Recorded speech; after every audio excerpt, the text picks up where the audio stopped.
கிறிஸ்துவுக்குள் பிரியமானவர்களே, கர்த்தரும் இரட்சகருமாய் இயேசு கிறிஸ்துவின் ஈடு நீட்ட நாமத்தினாலே உங்கள் யாவருக்கும் என் அன்பின் வாழ்த்து தெரிவித்துள்ளேன். தேவன் அருளிய அப்பம் பிரேயர் மினிஸ்டர் மூலமாக உங்களோடு சந்திப்பதில் மிகுந்த மகிழ்ச்சி அடைகிறேன். தினம்தோறும் அதிகாலை வேளையிலே பரிசுத்த வேதாகமத்திலிருந்து ஒரு பகுதியை நாம் தியானித்து நம்முடைய குடும்ப பாதுகாப்பிற்காக நாம் ஜெபித்து வருகிறோம். அதிகாலை வேளையில் அபிஷேகங்களை பெற்றுக்கொள்ள, தேவனுடைய கிருபை பெற்றுக்கொள்ள புதிய நாளிலும் இணைந்திருங்கள். லெந்து காலத்திலே அதிகால வேளையிலே சிலுவை தியானம் மற்றும் அதிகால வேளையிலே உபவாச நாட்களிலே எப்படி நாம் உபவாசம் இருக்க வேண்டும், தூங்கும் முன்பாக எந்தெந்த காரியத்திலே மனம் திரும்ப வேண்டும் என்பதை நாம் இரவும் பகலுமாக தியானித்து கொண்டிருக்கிறோம். கர்த்தருடைய பிள்ளையில் இணைந்திருங்கள். 1 கொரிந்தியர் 1:18 சிலுவையை பற்றிய உபதேசம் கெட்டு போகிறவர்களுக்கு பைத்தியமா இருக்கிறது, ரட்சிக்கப்படுகிற நமக்கோ அது தேவ பலனா இருக்கிறது. யாரெல்லாம் இந்த 40 நாளும் இணைந்திருக்கிறீங்களோ, நமக்குள்ளே ஒரு தேவ பலன், ரட்சிக்கப்படுகிற நமக்கு அது தேவ பலனா இருக்கிறது. இயேசு கிறிஸ்து சிலுவையில என்னெல்லாம் செய்து முடித்தார் என்பதை நாம் ஒவ்வொரு நாளும் தியானித்து கொண்டிருக்கிறோம். ஆனால் சிலுவையை பற்றிய உபதேசம் கெட்டு போகிறவர்களுக்கு பைத்தியமாயிருக்கிறது. ஒரு மனுஷன் கெட்டு போயிட்டு இருக்கான், எப்பா நீ சிலுவைட்ட வா, அவர் எல்லாவற்றையும் சிலுவையில செய்து முடித்து விட்டார், அவரை சொந்த இரட்சகரா ஏற்றுக்கொள், அவர்தான் நமக்கு எல்லாம் அப்படின்னு சொல்லும்போது சில குடும்பத்துல கேட்க மாட்டாங்க, இஷ்டம் போல ஒரு வாழ்க்கை வாழ்ந்துட்டு இருப்பாங்க. சிலுவையை பற்றிய உபதேசம் கெட்டு போகிறவர்களுக்கு பைத்தியமா இருக்கிறது. 1 கொரிந்தியர் 1:23-24 ஆகிய வசனங்களில் எழுதப்பட்டிருக்கு. நாங்களோ சிலுவையில் அறையப்பட்ட கிறிஸ்துவை பிரசங்கிக்கிறோம். சிலுவையிலே அறையப்பட்ட கிறிஸ்துவை, இயேசு கிறிஸ்து நமக்காக சிலுவையிலே அறையப்பட்டார். வேத வாக்கியன்படி அடக்கம் பண்ணப்பட்டு வேத வாக்கியன்படி 3ஆம் நாள் உயிர் தெழுந்த இயேசு கிறிஸ்துவை நாம் ஆராதிக்கிறோம்.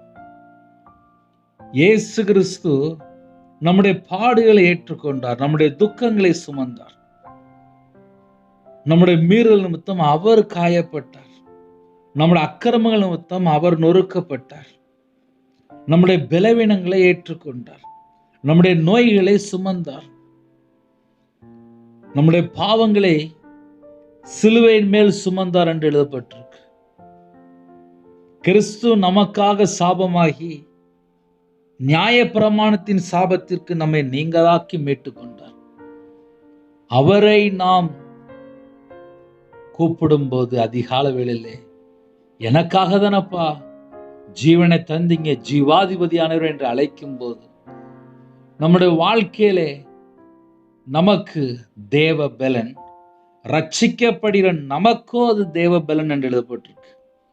நாங்களோ சிலுவையில் அறையப்பட்ட கிறிஸ்துவை பிரசங்கிக்கிறோம். சிலுவையிலே அறையப்பட்ட கிறிஸ்துவை பிரசங்கிக்கிறோம். அவர் யூதருக்கு இடரலாயும் கிரேக்கருக்கு பைத்தியமாயும் இருக்கிறார். ஆகிலும் யூதரானாலும் கிரேக்கரானாலும் எவர்கள் அழைக்கப்பட்டு இருக்கிறார்களோ அவர்களுக்கு, இந்த காலை வேளையிலே யாரெல்லாம் இந்த வீடியோ கேட்குறீங்களோ, எவர்கள் அழைக்கப்பட்டு இருக்கிறார்களோ அவர்களுக்கு கிறிஸ்து தேவ பலனும் தேவ ஞானமுமாய் இருக்கிறார். ஹல்லேலூயா. யோவான் 3:16 தேவன் தம்முடைய ஒரே பேரான குமாரனை விசுவாசிக்கிறவன் எவனோ அவன் கெட்டு போகாமல், இயேசு கிறிஸ்துவை ஒரு மனுஷன் விசுவாசிக்கும் போது அவன் கெட்டு போக மாட்டான், அவனுக்கு நித்திய ஜீவன் உண்டு. நித்திய ஜீவனை அடையும்படிக்கு அவரை தந்தருளி இவ்வளவாய் உலகத்தில் அன்பு கூர்ந்தார். முழு உலகத்தை மீட்டு எடுக்க பிதாவாகிய தேவன் தம்முடைய சொந்த குமாரனை நமக்காக தந்தருளி இவ்வளவாக உலகத்தில் அன்பு கூர்ந்தார். ஹல்லேலூயா. பிதாவின் சித்தம் என்ன? ஒருவரும் கெட்டு போகக்கூடாது. இந்த சிறியரில் ஒருவனாகிலும் கெட்டு போவது பரலோகத்தில் இருக்கிற உங்கள் பிதாவின் சித்தம் அல்ல என்று எழுதப்பட்டிருக்கு. மனுஷகுமாரன் கெட்டு போனதை ரட்சிக்க வந்தார். ஒரு மனுஷன் இயேசு கிறிஸ்துட்ட வரும்போது அவங்களோட வாழ்க்கை சீர்பொருந்தப்படுகிறது. மனம் திரும்பி வாழும்போது நம்முடைய பாவத்தை மன்னிக்கிறார். இயேசுவே என் பாவத்தை மன்னியும் என்று சொல்லும் போது அவர் நம்முடைய பாவத்தை மன்னித்து தம்முடைய சொந்த இரத்தத்தினால கழுவி சுத்திகரிக்கிறார். நாங்களோ சிலுவை அறையப்பட்ட கிறிஸ்துவை பிரசங்கிக்கிறோம். எவர்கள் அழைக்கப்பட்டிருக்கிறார்களோ அவர்களுக்கு கிறிஸ்து தேவ பலனும் தேவ ஞானமுமாய் இருக்கிறார். அப்ப கால வேளையிலே யாரெல்லாம் சிலுவை தியானம் கேட்டுக்கொண்டிருக்கிறீங்களோ, இன்னைக்கு 1 கொரிந்தியர் 1:18 எழுதி வைத்துக் கொள்ளுங்கள். சிலுவை தியானத்திலே ரட்சிக்கப்படுகிற நமக்கோ அது தேவ பலனுமா இருக்கிறது. அது அப்படின்னாலே சிலுவை. ரட்சிக்கப்படுகிற நமக்கோ சிலுவை தான் தேவ பலன். சிலுவையிலே நமக்காக எல்லாவற்றையும் செய்து முடித்தார். நமக்காக நம்மளை மீட்டெடுக்க நமக்காக ஜீவனை தந்திருக்கிறார். 1 பேதுரு 2:24 அவர்தாமே தமது சரீரத்திலே நம்முடைய பாவங்களை சிலுவையின் மேல் சுமந்தார். தமது சரீரத்திலே என்று எழுதப்பட்டிருக்கு. நம்முடைய பாவங்களை சிலுவையின் மேல் சுமந்தார். அவருடைய தழும்புகளாலே நாம் குணமாகிறோம். இந்த நாளிலும் உபவாச நாட்களிலே யாரெல்லாம் இணைந்திருக்கிறீங்களோ, அதிகால வேளையில ஒரு வேத பகுதி நாம் தியானித்து நம்முடைய குடும்ப பாதுகாப்புக்காக நாம் ஜெபிப்போம்.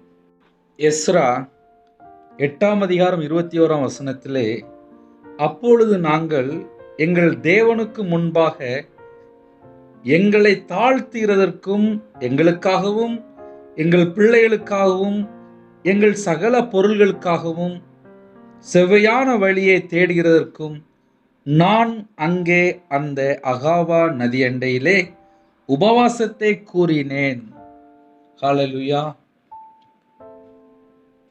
நாங்கள் எங்கள் தேவனுக்கு முன்பாக எங்களை தாழ்த்துகிறதற்கும் உபவாச நாட்களிலே கர்த்தருடைய பிள்ளைகள் முதலாவது தேவனுக்கு முன்பாக தாழ்த்த வேண்டும்.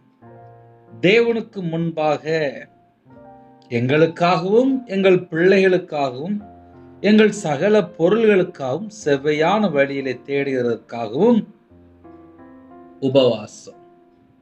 அப்போ உபவாசத்துல எத்தனை பாயிண்ட் இருக்கு அப்படின்னா, தேவனுக்கு முன்பாக நம்ம இருக்கும்போது தாழ்த்தணும்.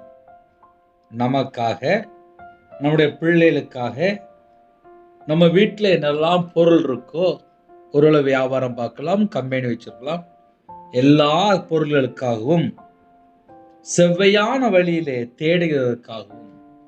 முக்கியமான ஒரு பாயிண்ட் இருக்கு, செவ்வையான வழியிலே தேடுகிறதற்காகவும்.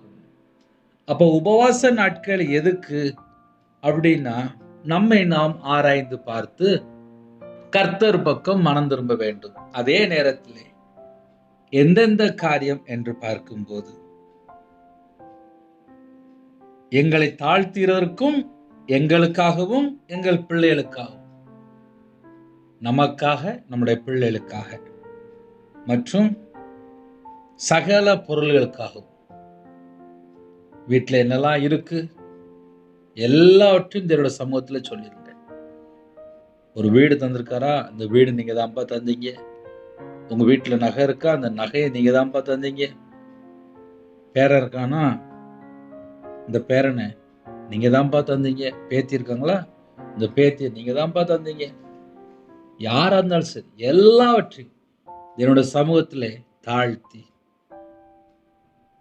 குடும்பம் ஃபுல்லா தேவனுடைய கரத்துல இருக்கணும். அப்போ உபவாச நாட்களிலே ஒரு முக்கியமான பயன் என்ன தெரியுமா?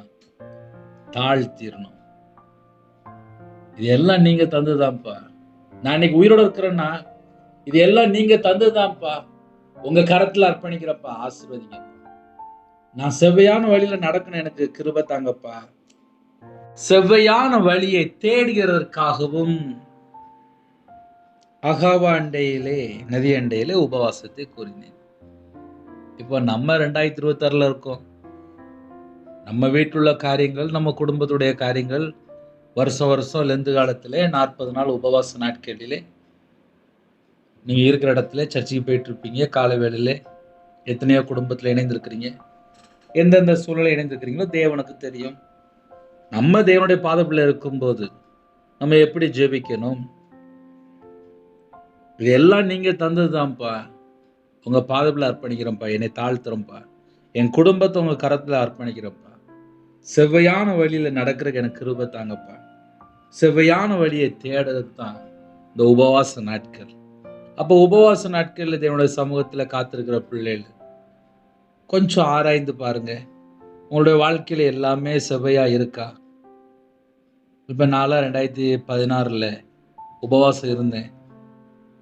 உபவாசம் இருக்கும்போது எப்படி உபவாசம் இருந்தேன் அப்படின்னா, நான் விக்கிரத்துக்கும் மாந்திரியத்துக்கும் மனுஷனை நம்பி பணம் கொடுத்து வாழ்ந்த ஒரு நபர். கையில் பைபிள் எடுத்து வாசிக்கும் போது அந்த அளவுக்கு நான் உண்மையா இல்லை, நான் ஒரு பாவி என்பதை அறிந்து கொண்டேன். இயேசு கிறிஸ்து ரத்தத்தினால கழுவப்பட்டதுக்கு அப்புறம் கூட என் இருதயத்துக்குள்ள என்னென்ன காரியம் நான் யோசிச்சுட்டே இருக்கிறேனோ, உபவாச நாட்களில் என்னோட சமூகத்தில் காத்திருந்து சொல்ல ஆரம்பிச்சேன், தாழ்த்த ஆரம்பிச்சேன். நான் உமக்காக நான் வேலை செய்யணும்ப்பா, இந்த கையை பரலோகத்துக்காக வேலை செய்யணும்ப்பா, உலகத்துக்காக ஓடக்கூடாதுப்பா, நான் பரலோகத்துக்காக வேலை செய்யணும்ப்பா, இந்த குடும்பம் பரலோகத்துக்காக இருக்கணும்ப்பான்னு சொல்லி வேற ஒண்ணுமே இல்லை, இந்த ஒன்றை மட்டும்தான் யோசித்து பாஸ்டிங்க இருந்தேன். கர்த்தருடைய கிருபையினாலே ஊழியது 10 வருஷம் ஆயிட்டு. இதெல்லாம் தேவனுடைய கிருபை. அப்போ நம்ம எந்த காரியத்துக்கு உபவாசம் இருக்கிறோமோ, ஒரு காரியமா இருந்தாலும் சரி, தேவனுடைய சமூகத்துல தாழ்த்தி அர்ப்பணிங்க. தேவனுக்கு தெரியும், தேவனுக்கு முன்பா யாருமே பர்ஃபெக்ட் கிடையாது. யாருமே பர்ஃபெக்ட் கிடையாது. எல்லாரும் பாவம் செய்து ஏகமாய் கெட்டு போனார்கள். எல்லாரும் பாவம் செய்து ஏகமாய் கெட்டு போனார் என்று எழுதப்பட்டிருக்கு. அதனால காலவேளையிலே தேவனுடைய சமூகத்துல தாழ்த்தி பாருங்க, குடும்பம் ஆசீர்வதிக்கப்படும். என் வாழ்க்கையிலே நான் தேவனுடைய சமூகத்தை தாழ்த்தினேன்.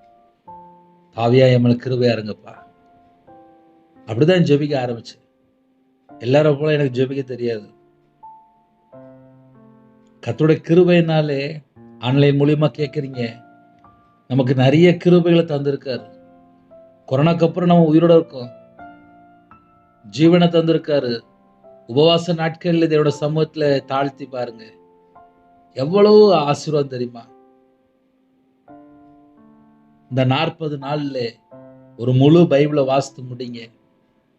தேவையில்லாம வெளியில போகாதீங்க. தேவனுடைய பாதப்பிள்ளை காத்துருங்க, தாழ்த்துங்க. குடும்பத்துக்காக திறப்புல நில்லுங்க. குடும்பத்துல யாரெல்லாம் ரட்சிக்கப்படாம இருக்கிறாங்களோ அவங்களுக்காக முழங்கால் போடுங்க. தேவனர்லி அப்ப மினிஷனுக்காக ஜெபித்து கொள்ளுங்க, எனக்காக ஜெபித்து கொள்ளுங்க. 31 நாளும் காலையில நைட்டு செய்தி அனுப்பணும். கர்த்தர் பலன் தரணும். எல்லாரும் சேர்ந்து ஜெபம் பண்ணுங்க. உபவாச நாட்கள்ல இன்னும் தேவனை தேடுங்க. ஆவிக்குரிய வாழ்க்கையில வளரணும் அப்படின்னா இந்த உலகத்துல தேவையில்லாத காரியத்தை எல்லாவற்றையும் வெறுத்துருங்க. உலகம் அது எல்லாம் ஒரு மாயைக்குள்ள இருக்கு, இமை பொழுதுல காணாம போயிரும். பிசாசுக்கு எதிர்த்து நில்லுங்க. இச்சையான காரியம் விலகி ஓடிடுங்க. ஏன்னா இந்த கடைசி காலத்துல பிசாசு எப்படி வாரான்னு சொல்லி பார்க்கும்போது இச்சை மூலியமா உள்ள வாரான்.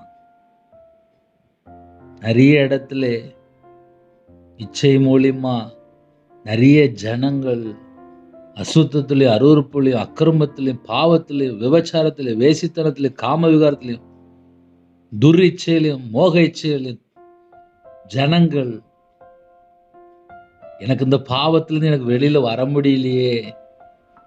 சில ஜெப குறிப்பு வரும், ஆனா நான் எவ்வளவுதான் உண்மையா இருக்குன்னு நினைச்சாலும் என் கண்ணில் சில இச்சையான காரியத்தில் நான் விழுந்துருதேனே.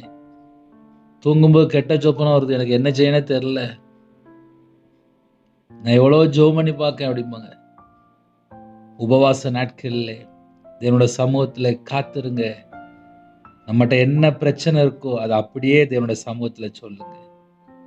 உங்க கண்ணு என்ன பார்க்கு, உங்க சிந்தனையில என்ன மிஸ்டேக் இருக்கு, உங்க இதயத்திலோட நினைவு என்ன யோசிக்கு, உங்க கால் எங்க போகுது, உங்க கை தேவனுக்கு பிரியமானபடி இருக்கா, உங்களோட வாழ்க்கை கர்த்தருக்கு பிரியமானபடி இருக்கா. கிரயத்துக்கு கொல்லப்பட்டீர்கள் என்று எழுதப்பட்டிருக்கு. சரீரத்தினாலும் ஆவியினாலும் தேவனை மகிமைப்படுத்தணுமா. நான் ஒரு முழு பைபிள் ஃபுல்லா வாசித்து பார்த்ததில்லை. எதுக்காக இயேசு கிறிஸ்து ரத்தத்தினால் நம்மளை மீட்டு எடுக்காரு அப்படின்னு சொல்லி வேதத்தை ஆழமா தியானிச்சு பார்க்கும்போது சரீரத்தினாலும் ஆவியினாலும் தேவனை மகிமைப்படுத்தணுமா. மகிமைப்படுத்துறதுக்காக நமக்கு ஜீவனை தந்திருக்கிறார். நம்ம வாழ்ற காலமே கடைசி காலம் தான். இந்த ஜனத்தை எனக்கென்று ஏற்படுத்தினேன், இவர்கள் என் துதியை சொல்லி கொண்டு வருவார்கள். அப்ப காலவேளையில உபவாசத்தோடு இருக்கும்போது தாழ்த்துங்க. நம்ம வாழ்க்கையிலே நம்மகிட்ட என்ன மிஸ்டேக் இருக்கு, நம்ம மனசாட்சியை சொல்லும்பா. வேற யாரும் சொல்றதுக்குள்ள வர வேண்டாம். நம்ம மனசாட்சியே அதுவே ஆட்டோமேட்டிக்கா சொல்லும். ஏன்னா நம்ம இதயத்துல அவ்வளவு ஸ்டோரேஜ் இருக்கு. ஒரு 10 வருஷம் முன்னாடி என்ன நடந்துச்சு சொல்லி கேட்டா டக்குன்னு ஞாபகத்துக்கு வரும். நம்ம ஒரு 5 வருஷம் முன்னாடி ஒரு குடும்பத்துல பேசியிருப்போம். இன்னைக்கு பார்த்தா டக்குன்னு ஞாபகத்துக்கு வரும். எப்படி? நம்ம இதயத்துல நினைவு இருக்கு, ஸ்டோரேஜ் இடம் இருக்கு, அது எல்லாமே ரெக்கார்ட் பண்ணி வச்சிருக்கோம். சின்ன வயசுல உள்ள காரியங்கள் கூட ஞாபகத்துல இருக்கு. எப்படி? ஞாபக சக்தி, அந்த நினைவு மண்டலத்துல எல்லாம் ரெக்கார்ட் ஆயிட்டு இருக்கு. அப்ப அந்த உபவாச நாட்கள்ல தாழ்த்தும் போது நம்ம இதயத்துக்குள்ள தேவையில்லாத காரியங்கள், செத்த கிரியைகள், கர்த்தருக்கு பிரியமில்லாத காரியங்கள் என்னெல்லாம் இருக்கோ, என் இதயத்துல இதெல்லாம் இருக்குப்பா, இதெல்லாம் வேண்டாம்ப்பா, இதெல்லாம் அழிச்சிருங்கப்பா, நான் உங்களை விட்டு தள்ளி போயிட்டேன்ப்பா, நான் உங்களை விட்டு தள்ளி போயிட்டேன்ப்பா, என் பாவத்தை மன்னிச்சிருங்கப்பா. ஆதியில உள்ள அன்பு இல்லை அப்படின்னு சொல்லி வேதம் சொல்லிடுது. சில குடும்பத்துல ஆதியில உள்ள அன்புலாம் இன்னைக்கு இல்லை. 1000 ஸ்தோத்திரபடி சொன்ன நிறைய குடும்பத்துல இன்னைக்கு பார்த்தா 1000 ஸ்தோத்திரபடி இல்லை. மணிக்கணக்கா ஜெபித்த குடும்பம் இன்னைக்கு பார்த்தா அப்படி ஜெபிக்கல. எப்போதுமே நல்ல பாட்டு படிச்சு ஜெபம் பண்ணுவாங்க. ஆனா இப்போ சில மாசமா சில வருஷமா அப்படி இல்லை. நல்ல கையில பைபிள் எடுத்து வாசித்த நிறைய குடும்பம் இப்ப செல்போன்ல மூழ்கி போயிருக்கு. இதெல்லாம் தேவன் பார்க்கும்போது துக்கப்படுவார். நிறைய குடும்பத்துல இப்ப கையில என்ன இருக்கு அப்படின்னா செல்போன் மட்டும்தான் இருக்கு. சில வீட்டுல புருஷன் பொண்டாட்டி பிரிஞ்சு போயிட்டாங்க, அம்மா அப்பாட்ட பேசுறது இல்லை. வீட்டுல சின்ன பிள்ளைகள் கூட இப்போ செல்போன்ல அடிமையில இருக்கு. கண்ணும் கெட்டு போயிரும். வாழ்க்கையிலே தனிமையில யாருமே இல்லாத மாதிரி ஒரு பல பிரச்சனைக்கு நடுவுல போயிட்டு இருப்பாங்க. உபவாச நாட்களிலே நம்ம இருதயம் எப்படி இருக்கு அத கொஞ்ச நேரம் உட்கார்ந்து யோசித்து பார்த்தாலே அழகா கண்டுபிடிச்சிடலாம். ஏன்னா அந்த உபவாச நாட்கள் அப்படின்னாலே தேவன் பக்கம் மனம் திரும்பணும். கர்த்தர்ட்ட அன்பு கூறும்போது எல்லா பிரச்சனைக்கும் ஒரு முடிவு வந்துடும். அவர் தான் நமக்கு எல்லாம். அவர் நம்மளை உருவாக்கி இருக்காரு, பார்த்துட்டே இருப்பாரு. என் பிள்ளைகளை என்ன பண்ணிட்டு இருக்கு அவருக்கு தெரியும். ரவிராஜ் என்ன பண்ணிட்டு இருக்கு அவருக்கு தெரியும். இப்ப இந்த வீடியோ நீங்க கேக்குறீங்களா, எந்த நாட்டுக்குள்ள எந்த சூழலை இணைந்திருக்கிறீங்க தேவனுக்கு தெரியும். அதனால காலவேளையிலே கர்த்தருடைய பிள்ளைகள் ஆசீர்வதிக்கப்படணும். நம்ம என்ன செய்யணும்? தேவனுக்கு பிரியமானபடி உண்மையாய் மனம் திரும்புவோம். செவ்வையான வழியில நடக்கிறதுக்கு அவர் தான் நமக்கு சொல்லி தருவார். எந்த வழியில போனா நம்ம குடும்பம் ஆசீர்வாதமா இருக்கும், எனக்கெல்லாம் 2016 நான் 40 நாள் பாஸ்டிங் போட்டேன். பாஸ்டிங் போட்டு ஒரு 20 நாளுக்குள்ள தரிசனம் கொடுத்தாரு. சர்ச்சில் வேலைக்கு சாவி கொடுத்தாரு, அபிஷேகம் பண்ணினாரு. 20 நாள்ல ஊழியத்து வந்துட்டேன். 40 நாள் பாஸ்டிங் போட்டா 20 நாள்லயே ஊழியம் ஸ்டார்ட் ஆயிட்டு. அந்த அளவுக்கு தேவனுடைய கிஃப்ட். நைட்டு 1 மணி 2 மணி 3 மணிக்கு முழங்கால் போட்டு ஜெபம் பண்ணிட்டு இருப்பேன். என் வீட்டம்மா பக்கத்துல தூங்கிட்டு இருப்பேன். திடீர்னு பார்ப்பேன், நான் பார்த்தா முழங்கால் நின்று ஜெபம் பண்ணிட்டு இருப்பேன். வேற ஒண்ணுமே தெரியாது. இப்பமாவது இவ்வளவு பேசுறேன். 2016 ஒண்ணுமே தெரியாது. ஊழியம்னா என்னன்னு தெரியாது, ரொம்ப பைபிள் வாசிக்க தெரியாது, திக்குவாயி, ஜெபிக்கிற எப்படின்னே தெரியாது, துதிக்கிறனா எப்படின்னு தெரியாது. ஆனா பாஸ்டிங் போட்டு ஜெபம் பண்ணிட்டு இருந்தேன். இதை ஏன் காலையில சொல்லிதர அப்படின்னா, நானும் எல்லாரையும் போல ஒரு மனுஷன் தானே. எனக்கு தேவன் கிஃப்ட் கொடுத்தாருல்ல, எனக்கு வரங்கள் தந்தார்ல, 10 வருஷம் கர்த்தர் கரம் பிடித்து வழி நடத்திருக்காருல்ல, அதெல்லாம் என்னை பார்த்து தேவனுக்கு மகிமை செலுத்துகிறேன். தேவனோட நாம மகிமைப்படட்டும். நானும் என் மனைவி பேசிட்டு இருக்கும்போது ஒரு காரியத்தை பத்தி பேசிட்டு இருந்தோம். ஒரு மனுஷன் செத்து போனா முதல்ல ஒரு பெட்டி வருது, அந்த பெட்டிக்குள்ள வச்சு அடக்கம் பண்ணிருந்தாங்க. அவ்வளவுதான், முடிஞ்சு போச்சு. ஒரு மனுஷன் செத்து போனா என்ன வருது அப்படின்னா, முதல்ல ஒரு பெட்டி வருது, அந்த பெட்டிக்குள்ள வச்சு அடக்கம் பண்ணி பார்சல் பண்ணிருந்தாங்க. அவ்வளவுதான். நம்ம வாழ்ற காலம் ஒரு விசேஷமான ஒரு காலம், கிருபையின் காலம். இந்த கிருபையின் காலத்துல ஐயா நான் என்னையா செய்யணும்? செத்தா எனக்கு ஒரு பரலோகத்துல எனக்கு ஒரு வீடு இருக்கு, எனக்கு ஒரு மோட்சம் இருக்கு, எனக்கு நித்திய ஜீவன் இருக்கு, நான் நித்திய காலமாக நான் அவரோட வாழ போறேன். அந்த நம்பிக்கை இந்த பூமியில வாழ்ற வாழ்க்கையில நமக்கு இருக்கணும். எல்லா மனுஷோட வாழ்க்கையிலுமே சில குறைகள் உண்டு. அப்ப அந்த உபவாச நாட்கள்ல என்ன செய்யணும் அப்படின்னா, அப்பா நான் பரலோகத்து வரக்கு நான் இன்னும் தகுதியா இல்லப்பா, என்ற உள்ள பாவத்தை எல்லாம் மன்னிச்சிருங்கப்பா, என்னை பரிசுத்தப்படுத்துங்கப்பா அப்படின்னு சொல்லி தேவனுடைய சமூகத்துல தாழ்த்தி கேட்டா தேவன் பாப்பாரு. என் பிள்ளை என் பாத பிள்ளை உட்கார்ந்து இருக்கா. நம்ம இருதயத்துக்குள்ள என்னெல்லாம் இருக்கு தேவனுக்கு தெரியும். அப்ப கால வேளையில ஒரு சின்ன ஜெபம் முடிக்க போறோம். உங்க இருதயத்துக்குள்ள என்ன இருக்கு தேவன் பார்த்துட்டு இருப்பாரு. அப்படியே கண்ணை மூடி கேளுங்க. உங்க வாழ்க்கையில உங்களுக்கு என்ன பிரச்சனை அவர்கிட்ட சொல்லுங்க. முடிஞ்சா காலையில வீட்டுல எல்லாரும் வெளியில போயிட்டாங்களா, கொஞ்ச நேரம் வீட்டுல இருக்கிறீங்களா, கொஞ்ச நேரம் பாஸ்டிங்ல இருந்து ஜெபம் பண்ணுங்க. இல்ல நாங்க காலையில வேலைக்கு போறோம், நைட்டு வீட்டுக்கு வந்ததுக்கு அப்புறம் கொஞ்ச நேரம் தேவனோட சமூகத்துல பாஸ்டிங் போட்டு ஜெபம் பண்ணுங்க. இந்த உபவாச நாட்களில் அதிகமா தேவனை தேடுங்க. உங்க குடும்பத்தை தேவனே ஆசீர்வதிப்பார். இருக்கிற இடத்துல கண்களை மூடி ஜெபிப்போமா. அன்பின் கர்த்தாவே நன்றியோடு துதிக்கிறோம், சொல்கிறோம்ப்பா. எங்களுக்காக ஜீவனை தந்த ஜீவாதிபதியானவரை உண்மை அழைக்கிறோம்ப்பா.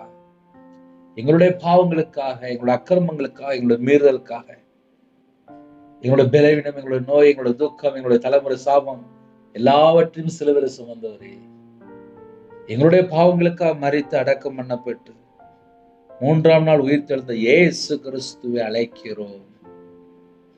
சிலுவை தியானம் தியானிக்க கிருபை தந்த கிருபைக்கு ஸ்தோத்திரம்.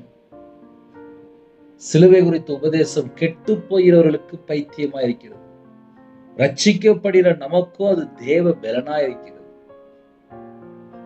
எங்களுக்கு எல்லாவற்றையும் செய்து முடித்து இன்றும் பிதான வலது பரிசத்திலே பரிந்து பேசி கொண்டிருக்கிறீங்கப்பா. உண்மை எண்ணி பார்க்கிறோம்ப்பா, நன்றியோடு துதிக்கிறோம், சொல்கிறோம்ப்பா. ஜெபிக்கிற குடும்பத்தை ஆசீர்வதிங்க. உம்முடைய பாதங்களை தாழ்த்தீரோம். உபவாசத்தோடு யாரெல்லாம் இருக்கிறாங்களோ உபவாச நாட்களை ஆசீர்வதித்தாங்க. புதுசா இணைந்திருக்கிறாங்க, அவங்க இதயத்துக்குள்ள என்ன கவலை, வேதனை, துக்கம், கடன் பிரச்சனை, குடும்ப பிரச்சனை, சரீரத்துல பலவீனத்தோடு யாரெல்லாம் ஜெபிக்கிறாங்களோ பூரண சுகம் தாங்க, பூரண விடுதலை தாங்க, ஆரோக்கியம் தாங்க, சுகம் பலன் கட்டளைங்கப்பா, தீர்காயுசு தாங்கப்பா. காலவேளையில அப்பத்தையும் தண்ணீரையும் ஆசீர்வைங்க, கையின் கீழில் ஆசீர்வைங்க, சிரசு மேல் ஆசீர்வாதம் வைங்க, கிறிஸ்துவுக்குள் ஆவிக்குரிய உன்னதமான சகலமான ஆசீர்வாதங்களினாலும் உங்க பிள்ளைகளை திருப்தியா நிரப்பி ஆசீர்வதிங்க. அவனுடைய சந்ததி ஆசீர்வதிங்க. அவனுடைய சகலவற்றை கர்த்தர் ஆசீர்வதித்து விடுங்கப்பா. வரங்கள்லாம் நிரப்புங்க, கனிகள்லாம் நிரப்புங்க, புது எண்ணெயால் அபிஷேகம் பண்ணுங்க. காண்டாமிருகத்துக்கு பலனை தாங்க ராஜா. ரட்சிப்பின் வஸ்து தாங்க, நீதியின் சால்வை தாங்க, துதியின் அபிஷேகத்தை தாங்கப்பா. எல்லா குடும்பத்தையும் கர்த்தர் ஆசீர்வதிங்க.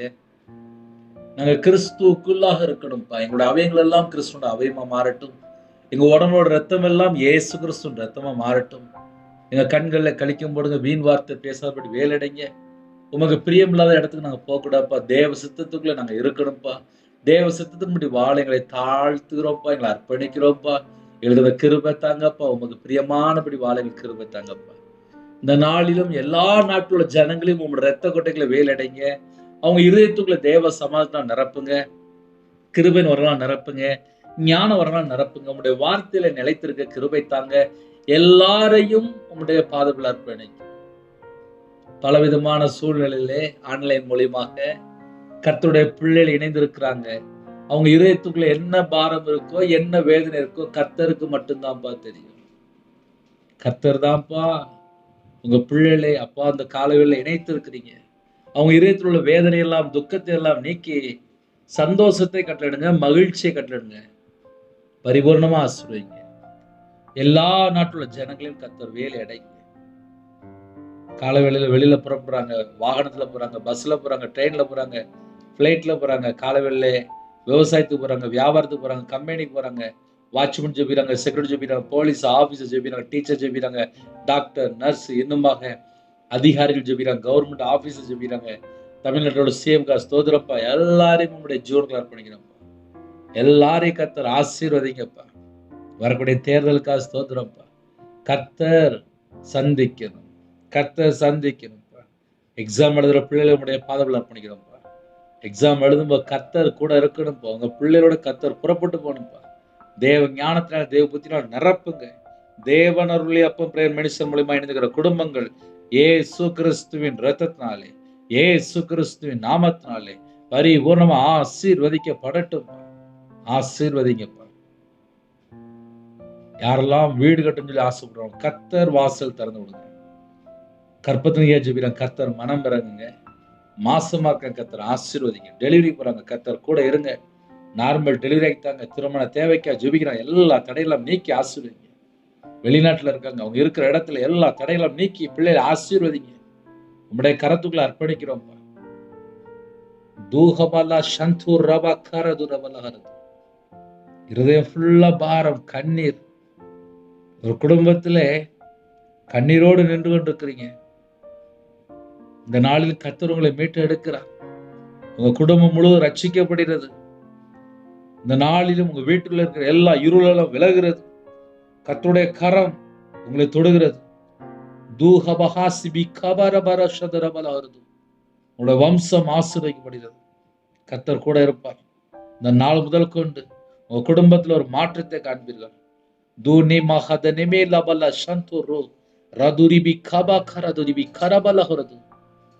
உங்களுடைய மன விருப்பத்தை கர்த்தர் நிறைவேற்றி ஆசீர்வதிக்கிறார். Thank you daddy. பொறுப்பெடுத்து சொல்லுங்க.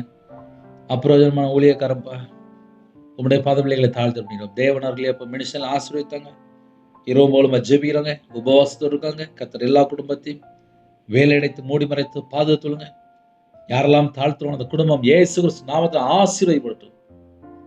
எந்தெந்த காரியத்தை தாழ்த்துறோங்களோ எல்லா காரியத்திலும் கர்த்தர் ஆசீர்வதிங்க. சில குடும்பத்துல திருமணம் முடிந்ததுக்கு அப்புறம் நிறைய பிரச்சனைகள் பாரு. இந்த நாளில் ஒரு மாற்றத்தை கற்றெடுங்க. பிள்ளைகள் திருமணத்துக்கு ஆயத்தமா இருக்கு, ஏற்ற துணையை தந்து ஆசீர்வதிங்க. உங்க நாம மட்டுமே விடுத்தும் உங்களுடைய பாதங்களை தாழ்த்த முடியும். துதிகான மகிமை எல்லாம் உமருகே செலுத்திடும். இயேசு கிறிஸ்து பிதாவே ஆமென். தேவனுக்கே மகிமையுண்டாதாக. கர்த்தர் தாமே உங்களையும் உங்கள் குடும்பத்தையும் சகல காரியத்திலும் சம்பூர்ணமாக திருப்தியாக கர்த்தர் கொடுத்து ஆசீர்வதிப்பாராக. ஆமென். God bless you. கிறிஸ்துவ பிரியமானவர்களே, உபவாச நாட்களிலே எனக்கு ஒரு நிமிடம் ஜெபித்துக் கொள்ளுங்கள். ஊழியத்துக்காக ஜெபித்துக் கொள்ளுங்கள். இரவு நேரத்தில் தூங்கும் முன்பாக கேளுங்கள்.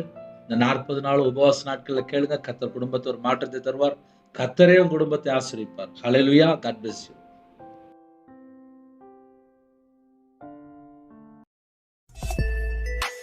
Thanks for watching. Please subscribe our channel. Click the like and share. Click the bell. God bless you.